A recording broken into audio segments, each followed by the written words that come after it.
9/11-এর পরে আমেরিকা আর ব্রিটেনের নেতৃত্বে যে সন্ত্রাসের বিরুদ্ধে অনন্ত যুদ্ধ শুরু হয়, সেইখানে ভারত যুক্ত হয় এক শর্তে। সেই শর্ত হচ্ছে কাশ্মীরের সকল সমস্যার জন্য সীমা পার্কে আতঙ্কবাদ সবকিছুর জন্য দায়ী। এই বয়ানের প্রতি আমেরিকাকে সমর্থন দিতে হবে। আর তখন থেকেই শুরু হয় আমেরিকার সাথে, প্রেসিডেন্ট বুশের সাথে ভারতের লম্বা খাতিরের যুগ। এই সম্পর্ক শুধু আমেরিকার প্রেসিডেন্ট অফিস স্তরেই নয়, এই সম্পর্ক আর প্রভাবকে আরো গভীর করার জন্য আমেরিকান এমপি এবং সিনেটে ভারতের পক্ষে নিরন্তর লবি করার জন্য ভারত কিছু কৌশল নেয় এবং কিছু সংগঠন তৈরি করে। কি সেই কৌশল? ভারত আমেরিকাতেই বসবাসকারী প্রবাসী ভারতীয়দেরকে সংগঠিতভাবে কাজে লাগানোর জন্য অনেকগুলো কর্মসূচি হাতে নেয়। বলাই বাহুল্য, এই সমস্ত কিছুর কোঅর্ডিনেশনের দায়িত্ব নিয়েছিল আমেরিকায় ভারতীয় এম্বাসি বা ভারতীয় গোয়েন্দা সংস্থা। এই লক্ষ্যে 2003 সালে জন্ম হয় হিন্দু আমেরিকান ফাউন্ডেশন, যারা আমেরিকায় জন্ম নেয়া ভারতীয় বাবা মার পরের প্রজন্ম। যদিও তারা আমেরিকান নাগরিক, তারা গর্ব করে বলে আমরা ভারতীয় নই, আমেরিকান হিন্দু। কিন্তু বাস্তবে এরা ভারত রাষ্ট্রের স্ট্র্যাটেজিক হাতিয়ার সংগঠন, ভারতীয় বিদেশ নীতির বাস্তবায়ক। তাদের মুরব্বীরা আছে তাদের পেছনে, কিন্তু তাদেরকে কেউ দেখে না। 120 মিলিয়ন মানুষের ভারতের বাজারে ব্যবসা দেওয়ার বিনিময়ে আমেরিকান ব্যক্তি, ব্যবসায়ী আর তার সাথে এমপি এবং সিনেটররা মিলিয়ে তারা এমন একটা চক্র, লবি বা প্রেশার গ্রুপ বা কোটারি গ্রুপ তৈরি করে দিয়েছিল, যার লক্ষ্যই ছিল ভারতের রাষ্ট্র স্বার্থ রক্ষা করা। এই আমেরিকান লবির একটা গুরুত্বপূর্ণ অংশ হয়ে ওঠে ইসকন। ইসকন হয়ে ওঠে ভারত রাষ্ট্রের স্বার্থ রক্ষার একটা গুরুত্বপূর্ণ সংগঠন। লবি বা প্রেশার গ্রুপ তৈরি করা আমেরিকায় বৈধ। আপনারা আমেরিকান এমপি তুলসী গ্যাবার্ডের নাম শুনেছেন। এই তুলসী গ্যাবার্ড হচ্ছে ইসকনের আমেরিকান ফেস। তাকে দিয়ে ইসকন তার পলিটিক্যাল প্রোগ্রামগুলো পার্সু করে। এই তুলসী গ্যাবার্ডে কিছুদিন আগে বাংলাদেশে 1971-এর 25শে মার্চ শুধু হিন্দু গণহত্যা হয়েছিল বলে একটা বিবৃতি ছেড়েছিল। যারা বলে ইসকন রাজনীতি করে না, তো এই তুলসী গ্যাবার্ডকে দিয়ে কথা বলান কেন ভাইয়া? যাই হোক, এই নতুন অ্যারেঞ্জমেন্ট বা এই আমেরিকার মাটিতে বসে ভারতের স্বার্থ রক্ষার যে নতুন অ্যারেঞ্জমেন্ট, স্বভাবতই আগের শতকের আমেরিকান ইসকন, আগের কৃষ্ণ প্রেম বিলানো ইসকন, ব্যক্তি স্বাতন্ত্র্যবাদের খাঁচায় বিরহ বা একাকিত্বে আটকে থাকা সাদা আমেরিকানদের মুক্ত করতে আসে ইসকন, এমনকি এর আগের নেতৃত্ব কোনো কিছু এক থাকেনি, সবকিছুই বদলে যায়। সেই আগের ইসকনের মৃত্যু হয়, জন্ম নেয় আর এক নতুন ইসকনের, যার লক্ষ্য এবং ফোকাস বদলে যায়। নতুন ইসকন জন্ম নেয় যার কাজ ভারত রাষ্ট্রের স্ট্র্যাটেজিক হাতিয়ার হওয়া। স্ট্র্যাটেজিক বলতে এখানে বোঝাচ্ছি রাষ্ট্র স্বার্থ উদ্ধারের লক্ষ্যে নেওয়া কৌশল এবং পরিকল্পনা। কংগ্রেস আমলে যেটা ছিল সফট হিন্দুত্ব, তাই এখন হয়ে উঠেছে আরো অ্যাগ্রেসিভ RSS এর হিন্দুত্ববাদ। আর তার তৎপরতার ক্ষেত্র তখন আর পশ্চিম দেশ থাকেনি। ইসকন সেই আমেরিকা থেকে পাড়ি জমায় বাংলাদেশে। এছাড়া সারা দুনিয়ায় ছড়িয়ে ছিটিয়ে থাকা নানা ভৌগোলিক পকেটে হিন্দু জনগোষ্ঠীর উপস্থিতি থাকলে সেখানে ইসকন গড়ে তুলে তাদেরকে দিয়ে ভারতের স্বার্থ রক্ষার কাজ ভারত রাষ্ট্র শুরু করে। ভারত ইসকনকে ঘিরেই ভারত রাষ্ট্র সরকারের নীতি এবং স্বার্থ এবং স্ট্র্যাটেজির পক্ষে সকলকে জড়ো করে আগ্রাসী হিন্দুত্ববাদের বোধ জাগিয়ে তোলে, কমপক্ষে সহানুভূতিশীল করে তোলে। এসবই ইসকনের মুখ্য কাজ হয়ে ওঠে। এতে ভারত রাষ্ট্রই যে প্রকাশ্যে হিন্দু রাষ্ট্র হয়ে উঠেছে, ভারতীয় নাগরিককে সে হিন্দু হিসেবেই ট্রিট করে এবং সংগঠিত করে। তার আশেপাশের অন্য কোনো দেশের হিন্দু থাকলেও তাকে হিন্দু হিসাবে ভারত রাষ্ট্রের পক্ষে অবলীলায় সামিল করতে থাকে। তাহলে ইসকনের কাজ আজকে মূলত তিনটা।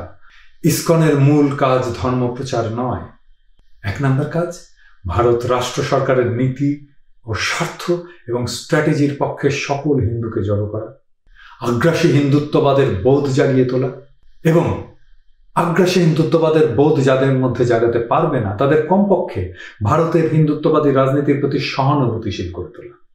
এটা ঠিক যে কোনো রাষ্ট্র তার স্ট্র্যাটেজিক স্বার্থ বিষয়ক নানা সিদ্ধান্ত অবশ্যই নেবে, আমাদের তাতে না করার কিছুই নেই। আর বলাই বাহুল্য, এই সিদ্ধান্ত আমাদের রাষ্ট্র স্বার্থের বিরুদ্ধেই যাবে, কারণ রাষ্ট্র মানেই স্বার্থ।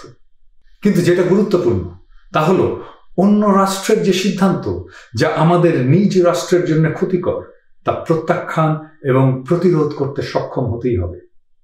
এই কারণেই ভারত রাষ্ট্রের স্বার্থ রক্ষাকারী ইসকন বাংলাদেশের রাষ্ট্র স্বার্থের বিরোধী। বাংলাদেশের কোনো নাগরিক সেই সংগঠনে যুক্ত থাকতে পারেন না। এটা ন্যায় অন্যায় বিষয় কিছু নয়, এটা রাষ্ট্র স্বার্থের বিষয়। এই ইসকনের তৎপরতা আমাদের প্রধানমন্ত্রীর দপ্তরের অধীনে তদারকি এবং লাইসেন্সিং প্রতিষ্ঠান এনজিও ব্যুরোর মাধ্যমে আর ফরেন ডোনেশন রেগুলেশন অ্যাক্ট 1978, যেটা সর্বশেষ 2016-তে সংশোধিত হয়েছে, সেই আইন দিয়েই প্রতিরোধ করা সম্ভব। আর আমাদের এটা করতে পারতেই হবে।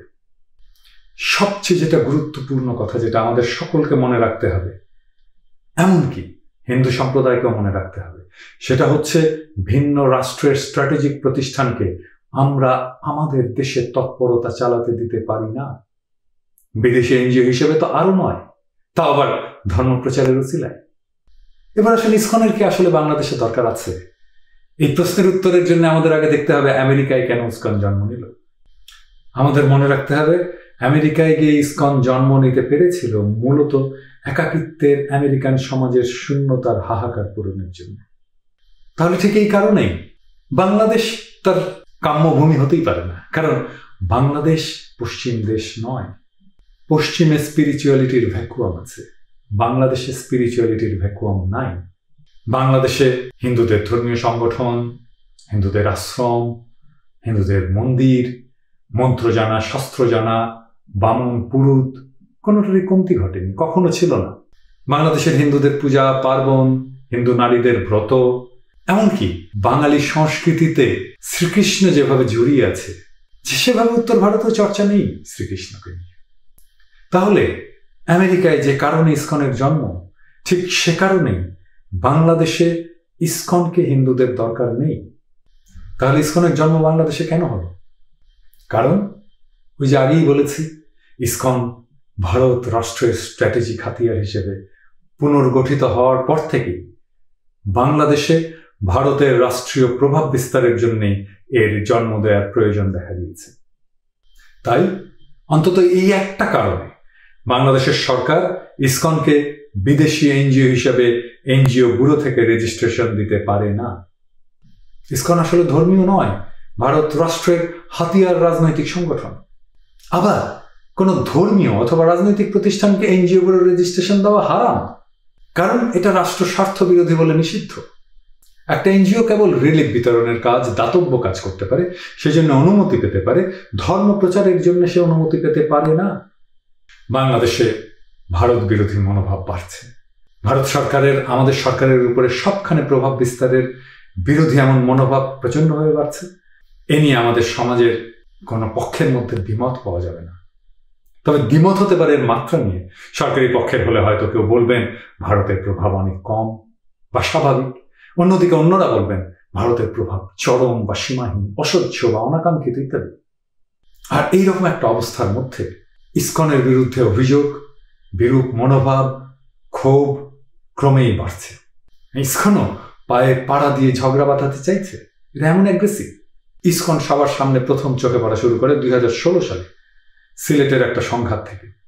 আর কিছুদিন আগে চট্টগ্রাম শহরের সরকারি স্কুলগুলোতে প্রসাদ খাইয়ে কৃষ্ণ নাম গাওয়ার ভিডিও ফেসবুকে প্রকাশ হয়ে পড়া থেকে। বাংলাদেশের আইনে ইসকনের মতো ধর্মীয় সংগঠনের তৎপরতা, বিদেশি অর্থ নিয়ে আসা এবং বিতরণের অনুমোদন জোগাড় করা খুবই কঠিন, বিশেষ করে ফরেন ডোনেশন রেগুলেশন অ্যাক্ট 2016-র কারণে। এই আইনে বিদেশি স্বার্থ প্রতিফলিত হয় এমন তৎপরতার উপরে সরকারের কড়া নিয়ন্ত্রণ এবং নজরদারি থাকে সেই জন্য।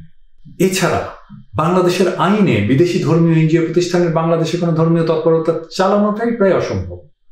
আইন এমনভাবে করা যেন তারা কোনোভাবে ধর্মান্তকরণ করার কাজ করতে না পারে। ইসকন তো কৃষ্ণ প্রেম বেলাচ্ছে না, সে ভারত রাষ্ট্রের স্ট্র্যাটেজিক স্বার্থ বাস্তবায়নের পার্টনার।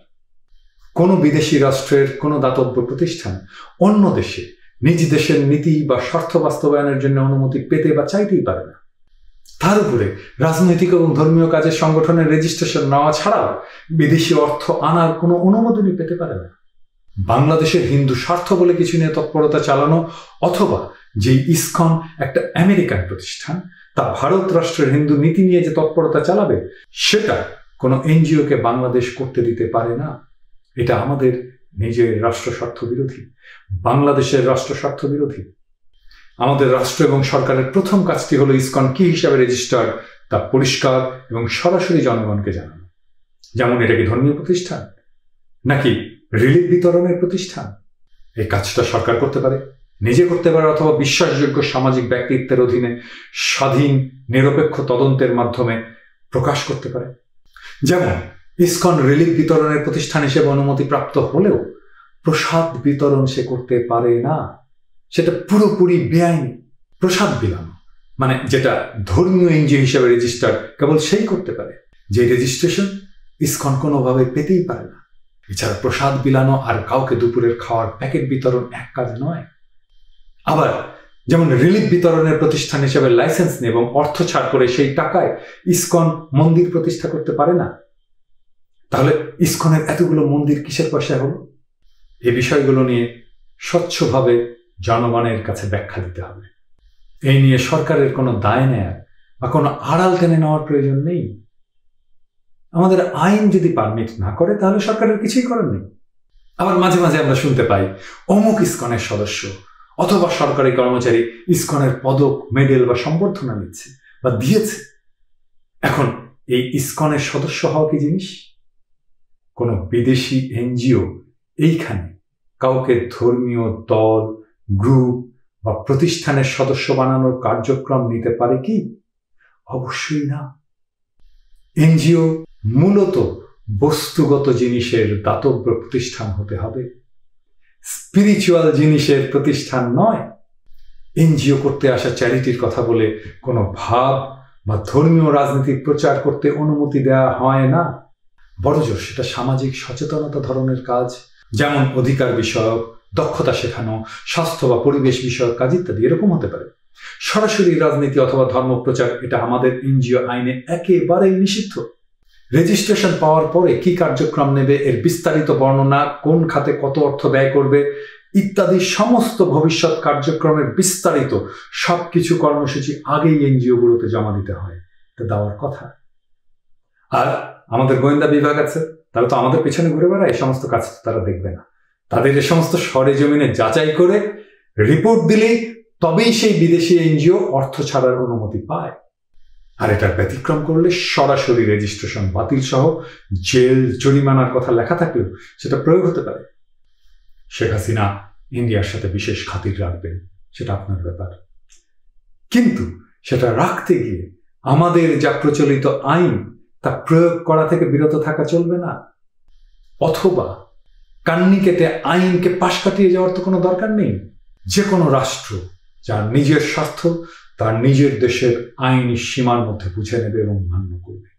এনজিও প্রসঙ্গে আমাদের প্রচলিত আইন যথেষ্ট স্বচ্ছ, কাজেই রেকর্ড স্পষ্ট রাখা আর সেসব রেকর্ড পাবলিকের জন্য খুলে দিলে সব জটিলতা থেকে পরিত্রাণ পাওয়া যাবে। বাংলাদেশের মানুষকে জানতেই হবে বাংলাদেশে ইসকন ঠিক কি করার অনুমতি পেয়েছে, কি হিসাবে অনুমতি পেয়েছে, কোন আইন, আর ইসকনের তৎপরতা দেশে আইনসম্মতভাবে চলছে কিনা। এমনকি ইসকনের নিজের উচিত আমার প্রশ্নগুলোর জবাব দেয়ার, কিন্তু সেই হিম্মত ইসকনের